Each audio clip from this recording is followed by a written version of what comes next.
When Nikola Jokic went down, the entire NBA collectively decided the Denver Nuggets were finished. Analysts moved on, opponents stopped game planning, and the league made a massive mistake.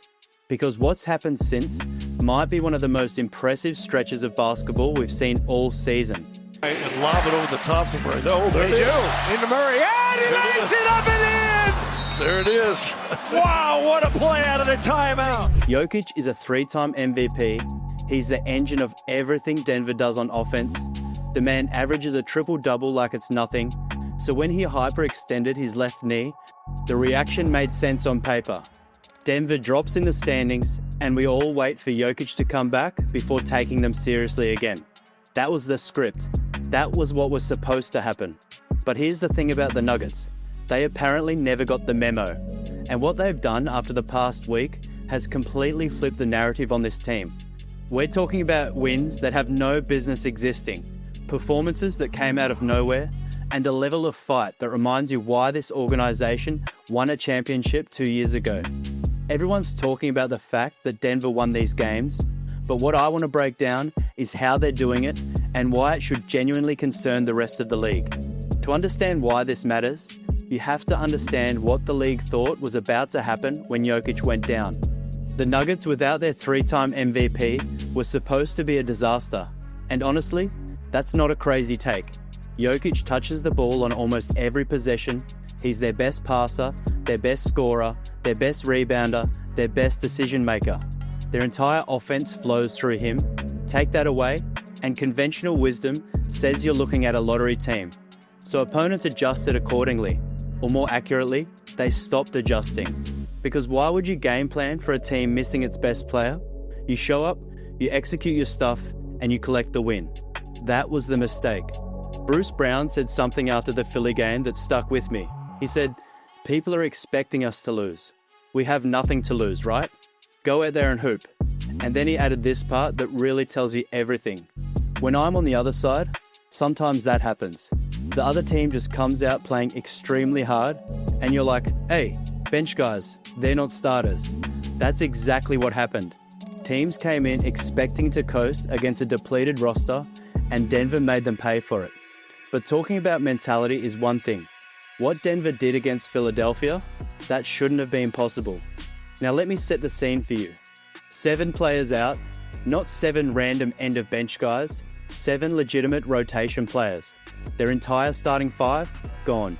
Denver's own players were joking about it, calling themselves the Denver G League. Head coach David Adelman had to piece together a lineup from whoever was left standing. And who were they playing? The 76ers. Joel Embiid, Tyrese Maxey, Paul George, a team on a 3-game winning streak that desperately needed this win. Vegas probably had Philly as double-digit favourites. This was supposed to be a scheduled loss that nobody would even remember. Instead, we got one of the most ridiculous games of the entire season. Jalen Pickett went off, 29 points, 7 3-pointers, and not just open catch-and-shoot threes either. This man hit a step-back 3 directly over Joel Embiid's contest, a 7-footer with his hand in Pickett's face. That shot tells you everything about how Denver approached this game. No fear, no hesitation, just playing free because nobody expected anything from them anyway. And it wasn't just Pickett. Used to that. 5 to shoot for Najee on the attack, and the adjustment for 2. Zeke Naji had to play center against Embiid. He gave them 21 points, 8 rebounds, and 4 stocks, playing completely out of position. Even Hunter Tyson was out there hitting threes and talking trash like he'd been doing it for years. They won 125 to 124 in overtime against a full-strength Philly team with a roster that most NBA fans couldn't name 3 players on. Bruce Brown hit the game winner on a goaltend by Embiid, and Jokic was on the sideline, literally shouting defensive instructions at his young teammates on the final possession. Now, if the Philly game was a shock, the Boston game 2 days later was a straight-up statement, and it revealed something the rest of the league should be genuinely worried about. Boston has been arguably the hottest team in the NBA, winning 8 of their last 9 games, second best offense in the NBA, and with Jaylen Brown having a career year. And unlike Philly, the Celtics weren't going to overlook anyone after what they'd just seen Denver do. This game was war. 26 lead changes, 9 ties. Neither team could pull away for 3 quarters. Boston held Denver scoreless for over 6 minutes in the third quarter and still couldn't build a comfortable lead. Every time it looked like the Celtics might take control, Denver answered. And then the fourth quarter happened. Down 90-87, midway through the fourth, Denver unleashed a 14-0 run that basically ended the game. Boston had no answer for it. The Celtics went cold, turned the ball over, and watched Denver bury shot after shot. Peyton Watson scored 9 points during that run. Zeke Naji added 8 more in the fourth quarter. These guys are the guys who were supposed to fold under pressure. Final score, 114-110, Denver. But the individual performance in this game are what really stood out. Jamal Murray finished with 22 points and 17 assists. That's a career high for him, and it came against one of the best defenses in the league. Murray had more assists than the entire Boston Celtics team combined. Boston had 16 total assists, Murray alone had 17. That's not normal. That's not something that just happens. Murray was seeing the game at a completely different speed, finding guys in position they didn't even know were open, controlling the entire tempo of the game like he was playing chess while everyone else was playing checkers. And then there's Peyton Watson. We need to talk about Peyton Watson for a minute, because what's happening with him is one of the best developmental stories in the league right now. This kid is 23 years old. He was a raw prospect when Denver drafted him, all athleticism, all potential, but nobody knew if he'd figure out how to put it together in the NBA. But it looks like that question has been answered. Against Boston, Watson dropped 30 points on 10 of 15 shooting. He was 6 of 7 from 3, and every time the Celtics made a run, Watson hit a dagger to push them back. This was a confident scorer who knew exactly what he was doing. And it's not just one game. Over the last 5 games without Jokic, Watson is averaging 24.4 points, 5.8 rebounds, a steal, and a block per game. He's shooting 41% from 3. He's scored 20 or more points in every single one of those games. This is a legitimate breakout happening in real time. But here's the wild part. Watson is playing himself into a contract that Denver probably can't afford. He's going to get paid this summer, and it might not be by the Nuggets. They already had to trade Michael Porter Jr. last offseason to be able to add depth to the roster, and now Watson is making that decision even more complicated. But that's a problem for later. Right now, he's giving them everything they need and more. While Watson is breaking out, Murray is playing the best basketball of his entire career, and the numbers tell the story. Murray is averaging career highs in points at 25.3 per game, career high in assists at 7.5, career high in three-point percentage at 44.3%. He's making a legitimate case for his first All-Star selection, and honestly, it's hard to argue against him at this point. But what impresses me most is how he handles the pressure of being the guy.